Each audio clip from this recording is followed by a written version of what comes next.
Hey everyone, welcome back to Bird Talk with Terrence Mathis. I'm William Brandon. Please make sure to subscribe to the YouTube channel Atlanta Sports Unlimited and turn on those notifications so you don't miss an episode. This episode is brought to you by Prize Picks. It's the simplest fantasy sports game in the market. You can pick players from multiple sports like tonight's World Series game and Thursday Night Football. So sign up using the code ASU and Prize Picks will 100% match your first deposit up to $100. Download it for free from the App Store and Google Play. The Atlanta Falcons have won back-to-back games, Terrence. What did I say 3 weeks ago? Maybe it was 4 weeks ago. I said Atlanta Falcons season starts now, going into the Jets game. Mm-hmm. And the reason I said that, William, is because you got to understand the first 3 or 4 games we're trying to fill out and players get to know each other. Some of these new players get to blend in with some of the older guys. And then a whole coaching staff from your offense, defense, and special teams trying to get to know the players. So it took them 4 weeks to kind of figure out who they were, what they had, and what they're trying to accomplish. And here they are. They went 2 in a row. They're back at 500. They're 3-3. Now it's a brand new season for them. And here it is they should make the playoffs. Here you got to understand. There's only maybe 4 or 5 elite teams in the NFC. Mm-hmm. You're talking about the Cowboys, the Cardinals, the Rams, the Buccaneers. That those are the only 4 teams right now that you really, and the Green Bay Packers. So you got 5 teams sitting there right there that probably gonna be there in the playoffs, and then you have another handful that have opportunity to be wild cards and get there, and Falcons are one of them. Yeah, I feel bad how I was so hard on them after the first week, but again, it was because there was no preseason, but it makes sense, that like you said, those players, they all have to get gelled together. They have to get familiar with the system, familiar with each other, and get comfortable with everything. And now it's starting to gel. The Falcons did win that game 30-28. They had the lead, a big lead, and they did Falcon style, let them come back, and had me worried there late in the game, but they were able to do like a good football team and run the clock out and kick the winning field goal. Well, here I am, William. I'm gonna put my coach's hat on. Okay, we got my coach's glasses on, and here I go. Great team win. Yeah. Great win. Look, we grinded it out. Miami, even though they're struggling a little bit, is a real good football team. But we have to play better. We have to play better. Here's a team that's struggling, quarterback that surprised us, pretty much came out and played very extremely well, which I don't understand what's all this controversy with Tua. Tua is a comparable good football player. He's a really good quarterback. He can't help it if he doesn't have as many weapons around him. He can't help it if his defense can't stop water from running. He can't help that at all, but he still continues to go out there and play. Now, here we are. Let's go back to the Falcons. The first offensive series, atrocious. So then we get in the groove whatsoever, and we get going whatsoever. We take the league, and here he is. The third quarter, if I'm the coach, I wish I can do the third quarter over again, because I coached and I put my players in a situation of being comfortable, not being aggressive, and worrying about the win instead of just keep playing football. And once the Dolphins started playing football and then we woke up. Yeah. And here it is. I, as a coach, have to do better in those type of situations where we just went up, we stop them, we get the ball back. We need to score again, field goal or touchdown, to really try to put this game away. And we didn't do that in the third quarter. I think the third quarter we fell asleep, and the Dolphins kept playing, and it made a ball game. And I was going to ask you, since you got your coach hat on, do you worry or concern yourself when you won a close game after having the lead? I don't. The reason why I don't, because I know if we need a touchdown, a field goal, or something to win the game, I got Matt Ryan. Mhm. I got Matt Ryan to bail me out. I know that. Now, everyone is all enamored with what Kyle Pitts is doing whatsoever, and I am too. Yeah. We've been saying this from day one. This is how you play this kid, and I guess they're listening to our show, William, because Yeah. everything that we say they are doing. But here's the thing: the touchdown pass to Gage, beautiful. That's Matt Ryan. Yes. In the second quarter, when the one-handed catch, everybody like, oh, great catch. That was Matt Ryan. That's Matt Ryan. Fourth quarter on the sideline, Yes. throw that ball open. That's Matt Ryan. So all you haters of Matt Ryan, Kyle Pitts wouldn't had 7 catches for 163 plus yards if that quarterback wasn't throwing him the football. So don't think Kyle Pitts, Gage, Ridley, or any of them, or Patterson can run routes and throw the ball to themselves. You got to have a guy that can pull the trigger and pull it effectively, as Matt Ryan does for the Atlanta Falcons football team. So, at the end of the day, you can say what you want to say. Matt Ryan is 3-3, sitting pretty in the division right now. Got the Carolina Panthers coming up. You win that game, you 1-1 in the division, you sit in second place right now. Yeah, back to that the passes you were speaking of, that last one in the fourth quarter, because Pitts was one-on-one with Howard, but then he had a safety over top, and he got it right in between both of them. Right. That is vintage Matt Ryan 2-minute drill. Right. He that's his MO right there. He can do that. Well, you got to understand what he did on that play. He set the safety, dropped back, he dipped his head that way, turned the safety hips, and threw it pretty much without even looking. He just turned and just let it go. He just had a feel for it and dropped a dime. That was a Steph Curry 3-pointer. He hit that one. He hit that one from deep. That was beautiful pass by Matt Ryan. Yeah, I thought Matt did. It played well. He played great. The only thing that I briefly was upset was just that fumble late in the fourth quarter, because I just wish he would have threw it away. He was trying to try to scramble and it got popped out. And then that interception, which really shouldn't have been his. That's when Ridley got the ball taken from him. Yes. I know it's interception in the stat book, but you tell me, do you let that ball get taken away from you? What do you do to hold on to that and ensure that? Well, I think Ridley, here it is, as a receiver, he let that ball get beyond his eyes. What we say is that the ball is coming towards me whatsoever. We've always taught to catch it so we can see it. Really let that ball get beyond his eyes, which took his hands back beyond his head, where the defender was. So the defender came over top and took it over. If he would have reached out and grabbed it, it would have never happened. That happens. Now, everybody's hard on Ridley right now. Nobody knows what's going on with Ridley, which we don't. Nobody knows. But here I am as a former pass catcher in the NFL, is this: when I'm having issues with catching balls and making plays, I tell my coach right away, hey, get me involved in early in the first series. When I'm having trouble, I said, throw me a hitch, throw me a wide receiver screen, let me feel the ball, let me feel the speed of the game, let me feel the first contact. And then once I get that out the way, I'm ready to go. If you try to, when you're a receiver and you're supposed to be that guy and you don't get a pass thrown to you maybe midway through the second quarter or something like that, you're not into the game. You're expecting the ball early, because if I'm wide receiver one, I want the ball often and early. And if I get it late, I'm already out of the game. I'm just running routes and decoying. And then finally, when you throw me the ball, I can't judge the speed of the game anymore. And I can't judge how close or the competition is at the time. So when you're a wide receiver one, you want to be targeted early and often in games.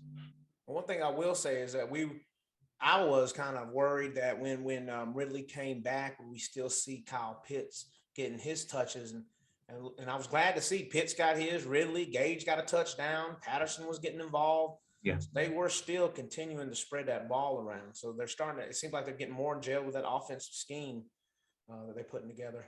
Well, you remember when I said in this offense you're going to see a more productive Matt Ryan. You're not going to see him throwing the ball 50 times, 60 times a game. You're going to see more a concentrated effort of him completing passes. He's completing almost 69% of his passes this year, 12 touchdowns, 4 interceptions. He's playing extremely well. And the thing is when you don't have a guy like Julio Jones, Yeah. where you say, oh, if I get him the ball, he's gonna make something happen. So you tend to force balls to a guy that that you have a relationship with. So here Matt Ryan is, he understands. So, and then sometimes when you have a situation like that, you hold the ball a little bit longer, which causes sacks and causes interceptions. He doesn't have a Julio Jones. He has a variety, a potpourri of receivers that he can get the ball to. So now he's on time. He knows where he wants to go, 1, 2, 3, and he goes where he wants to go, and these guys are making plays for him. So, and then when he gets the matchup he wants on a one-on-one, he's going to stick with that a little bit longer, and he trusts these guys now in after week 6 than he did in week 1 and week 2. And you can see the trust factor that he has with these guys right now. What did put on your coach's hat again for the defense? What can we do to help out these missed tackles? They're simple missed tackles. And when you got guys who some of these guys haven't been playing a lot. They come in, come out, injured, not, this and that, and it's hard. It's hard to simulate full speed tackles in practice, especially in the NFL practice today, because you don't have any contact and you don't do it.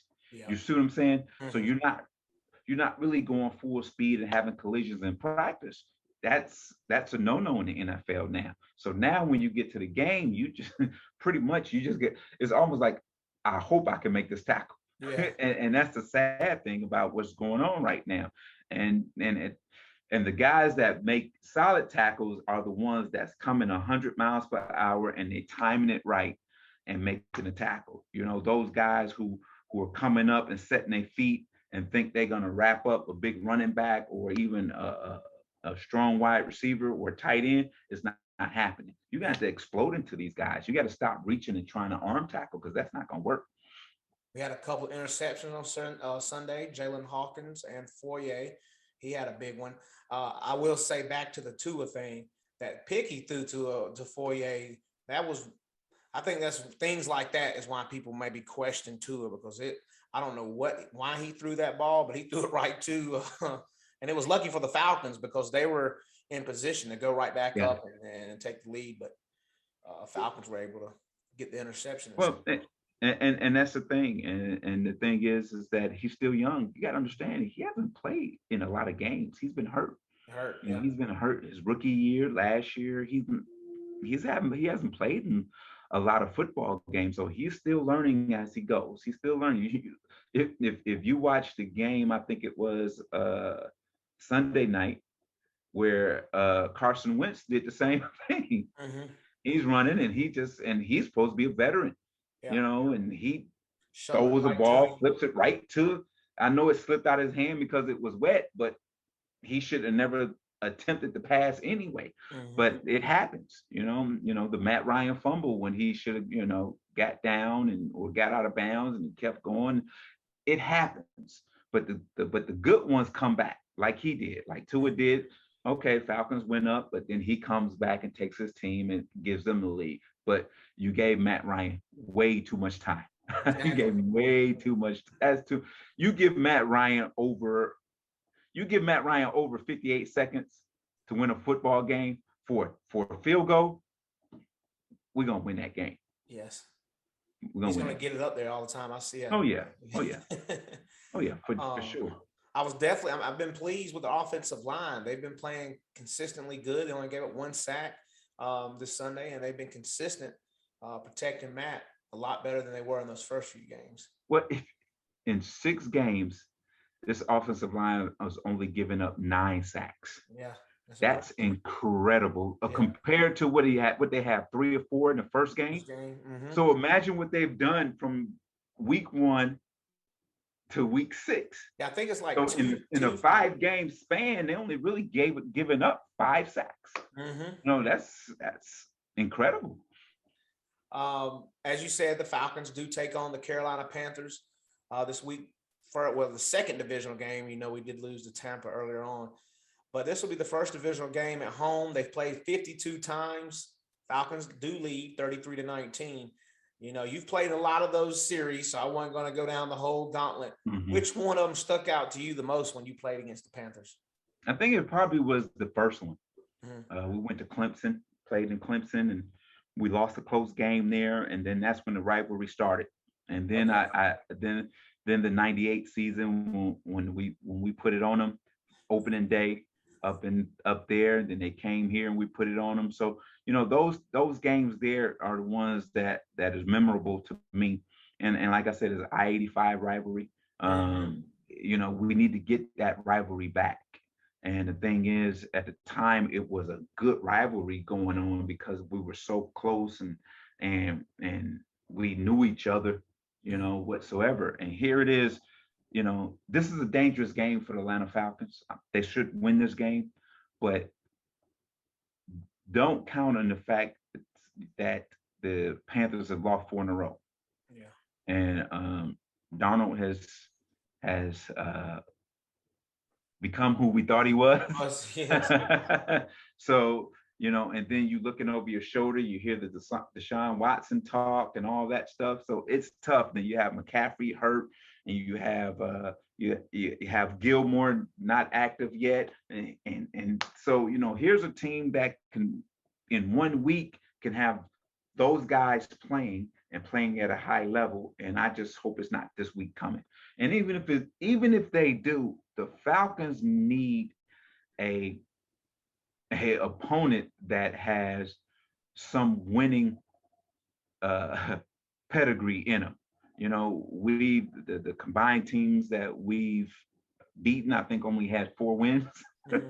So, but here's a chance for us to beat a really good football team, play against a really good defense, and keep moving, because I don't think the Saints are what we thought they were the first week of the season. Yeah. The Tampa Bay Buccaneers are just who they are. You can't even think about Tampa Bay. You got to just worry about the rest and then worry about Tampa. They're on a different level right now. So here, just win the games you're supposed to win, which you should. If you really, really look at this schedule, it's not really a bump in the road anywhere. No. Especially how it's playing out now, because some of these teams that we thought would be a lot better are not panning out to be as such. Yes. And speaking of the Saints, the Falcons were one Geno Smith play away from being in second place. Right. Exactly. So, here we said this at the beginning, Falcons should finish second in the division. Mm-hmm. And we can still say that. And the thing is that what I want to see is this team stop playing to the level of your opponents. Yes. You're so much better than you're so much better than the Washington football team. You're so much better than the New York Jets. You're so much better than the Miami Dolphins, but you make these teams look so good because you play to their level. You play to we get a lead, let's not lose it. Mm-hmm. No, you play all 4 quarters as hard as you can, and their job is to stop you, not for you to stop yourselves. How might you prepare differently for a divisional game compared to just a regular game? Well, here's the thing, that the intensity level is higher, the speed of the game is higher, the importance of the game is higher, the sense of urgency for this game is higher. So you're really paying attention to details. Deep right now, this part of the season when you're about to get into the division play is details and assignment and alignment. Mm-hmm. Right now. It's all about that. It's all in a sense of urgency. It's all about that right now. The thing is that once you do that, because you know who you are now. especially offensively. You know who you are. Yeah. It's Matt Ryan's offense. We know that. We know that now that he's throwing the ball well and he has all these weapons, the running game is going to start to open up later in the season because people are going to try to stop all the weapons that Matt Ryan has. So I'm not worried about the running game, but just do what you do, take what they give you, and you'll be fine. Yeah, I haven't been too worried about the run game either because they're doing enough that they can get the play action pass off. Even this past week, they didn't utilize Patterson as much in the passing game, but he was more in the running game and did just Right. as well. He got a running Right. touchdown and got Right. big first downs when we needed them to. Yes. So they are doing things that are keeping their foot on the gas, so to speak. Yeah. What do they need to keep doing to try to just keep doing what they're doing to keep the streak going? What do they need to do to ensure that they can stay on the winning side of things? Well, the thing is keep moving, being efficient on third down offensively and getting off the field on third down defensively. Because the more and more Matt Ryan has the ball in his hands, something good is going to happen. And the thing is that defensively, I truly want to see more aggressiveness defensively.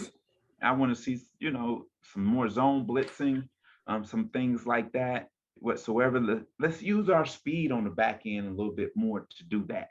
And, at the end of the day, I get it. You don't want to do that because you leave your corners on the island who are playing okay. They're not playing lights out or they're not playing bad. They're playing okay. But you're going to have to find, because here it is. You have a quarterback you have two quarterbacks in the division in Jameson and Tom Brady, who you play zone against those two quarterbacks, they're gonna pick you apart. Yeah. We have some teams coming up really soon. You play zone defense against them, they're gonna pick you apart.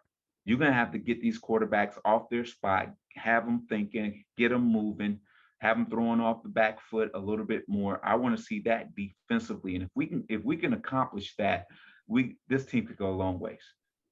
It's funny you mentioned that Tom Brady and zone defense. I don't know if you checked out the Monday night similar cast. Him and his brother do a ESPN Monday Night Football cast where they talk at the same time.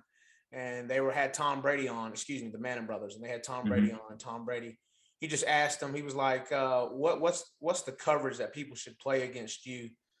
And, Tom really wasn't giving any answers. He's like, oh, well, I like man. Y'all just keep playing man against us. Because Mike Evans and them are just tearing up everybody. They play man. Yeah. Mike Evans and Antonio Brown.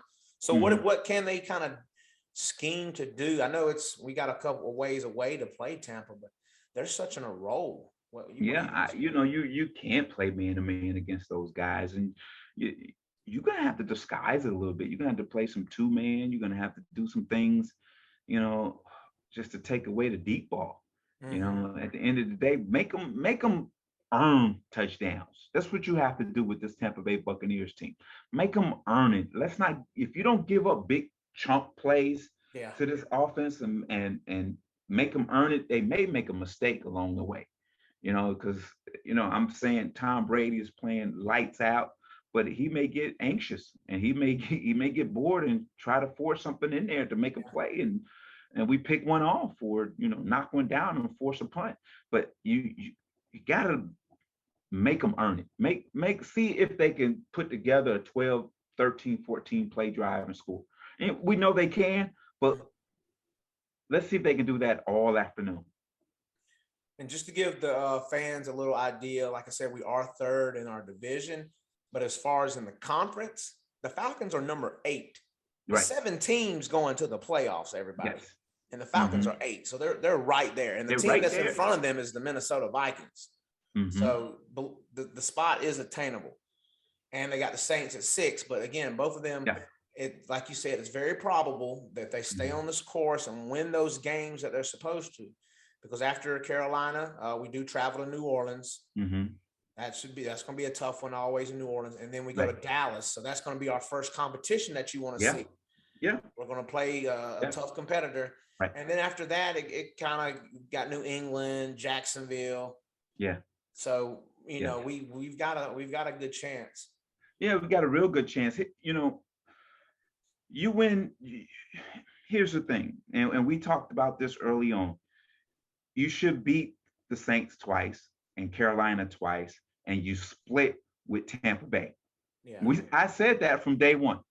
And I said, and hope Tampa loses to one of the other two teams. You win a division, you're in the playoffs. Mm-hmm. So that's my thinking as a coach. Let me win the rest of these division games.